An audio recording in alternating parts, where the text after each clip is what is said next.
नाज़रीन breaking news आया असां शेयर कयूं पिया। एशियाई तरक्याती बैंक पाकिस्तान लाइ $50 करोड़ कर्ज़ ॾियण जी मंज़ूरी ॾेई छॾी आहे।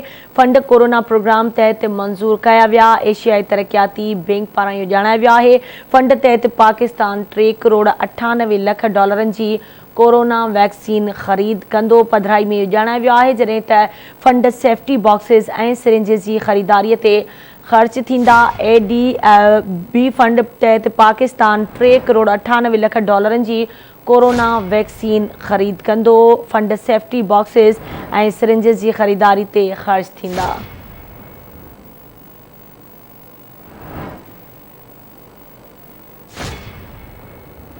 अहम ख़बर ॾियूं पिया। एशियाई तरक्याती बैंक पाकिस्तान लाइ $50 करोड़ कर्ज़ ॾियण जी मंज़ूरी ॾेई छॾी आहे। फंड कोरोना प्रोग्राम तहत मंज़ूर कया विया।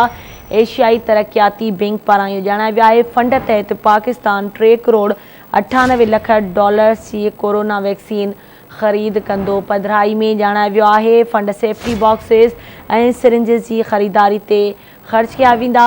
ADB फंड तहत पाकिस्तान $3 करोड़ 98 लख जी कोरोना वैक्सीन ख़रीद कंदो।